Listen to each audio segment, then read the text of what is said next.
So Body and Soul, the 1930 ballad, one of the most important jazz standards to learn, I think, when it comes to ballads, is the standard of the month here on my YouTube channel and Patreon page.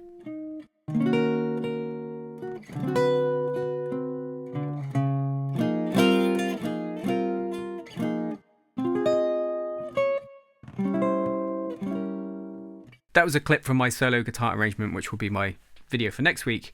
Now, I've already made a lesson on the chords. If you don't know how to play the chords for this song, then I will link that in the description. So what I wanted to talk about today is 5 things I think you can learn from Body and Soul. Because when I look at jazz standards I learn, what you get over time is you go, that's a really good example of this harmonic concept, or this chord movement, or this structural form type of thing. So I'm going to break down 5 things I think you can learn from this song, because for me the key with making progress with jazz standards is to recognize when you have a parallel case, when you have the same harmonic concept or the same kind of structural idea happening in another standard. First interesting thing I think about this song is the fact that it doesn't start on chord 1. So most kind of conventional wisdom is that, you know, to work out the key for a song, well, the first chord in the song will be the 1 chord.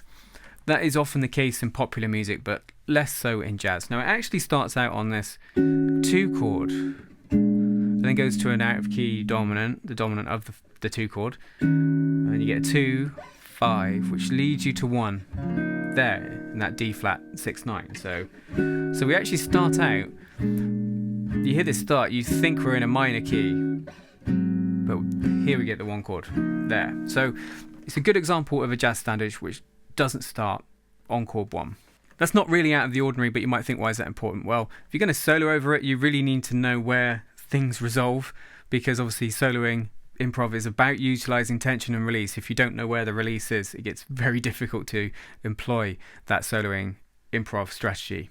It's also a great example of the use of the flat 3 diminished. Now, what is the flat 3 diminished, you ask? So if you took the key of D flat, the key that Body and Soul is in, you got D flat major, it's chord 1, E flat minor, chord 2, F minor, chord 3, and so on. Chord 3 was F minor.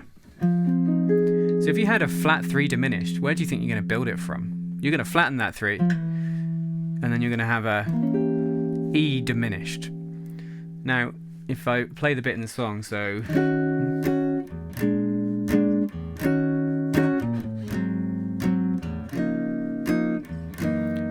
here's the F minor, the flat 3, which then leads into the 2, the E flat minor. So you're going to get it going from the flat 3, and then there's a connecting chord to chord 2. So going between F minor, chord 3, and E flat minor, chord 2. It's like a connecting passing chord.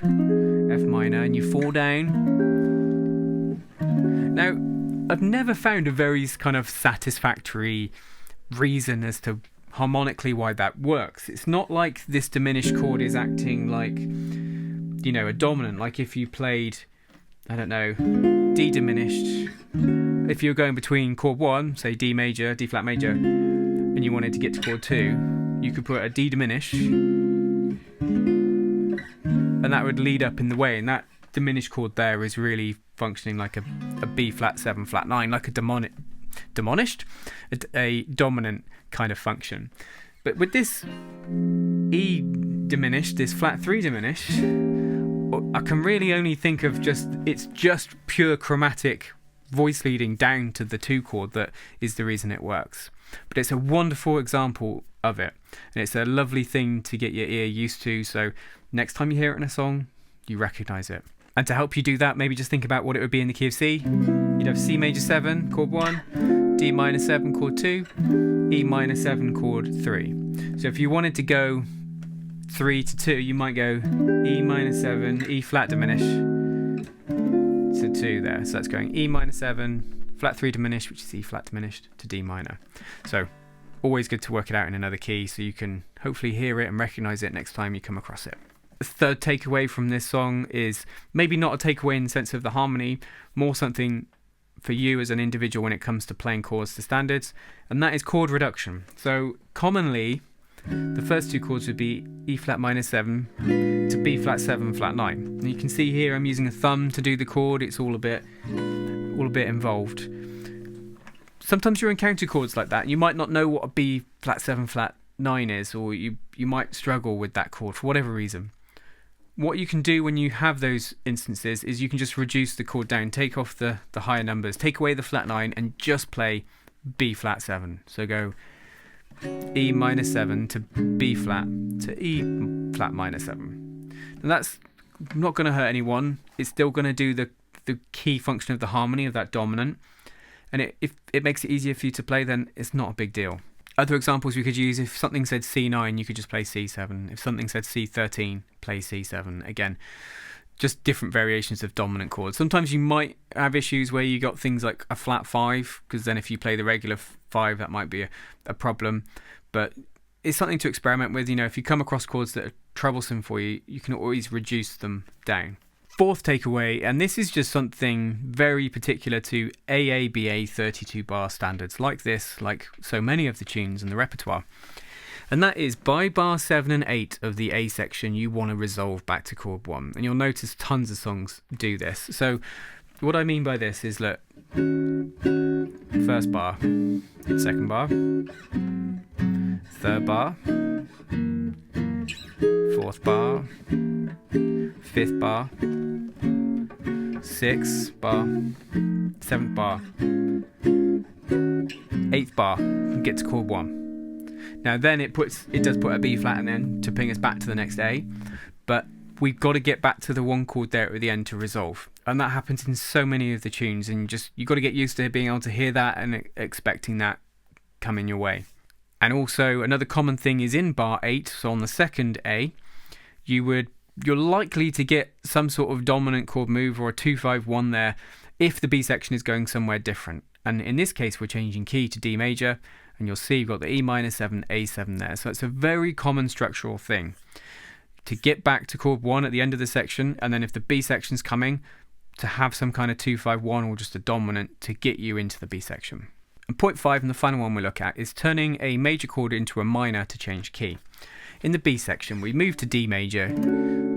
These are lovely ascending chords. Then we resolve to D major at the end. And then we turn that D major into D minor. And now we've changed key. So what that enables you to do, if you turn chord 1, D major in this case, into a minor, you're turning it into a 2. Now D minor 7 is 2 in the key of C. G7's the 5, takes you to C. So anytime you see major to minor like that, and then a dominant chord after, it's often the case that it's going to be changing key. Yes, you do have sometimes something like the 4 minor, which does also happen in this song, the G minor 7 in the B section, but this is slightly different to that. This is about trying to move to another key, turn chord 1 into a dominant, and you can move a tone down. Because if you're in D major and you go to D minor, that's the 2 in the key of C, which will take us there.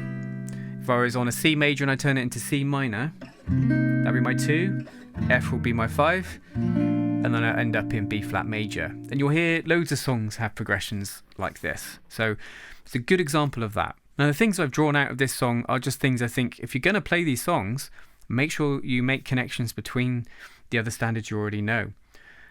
You could go through the rest of your life playing the chords for these songs and not really understand all of these things, which would be a great shame, because actually once you start to get to grips with the typical little ways composers like to use chords, it makes it a hell of a lot easier to learn these songs, get to the point where you can learn them by ear or hear chords by ear, and also improvise over them.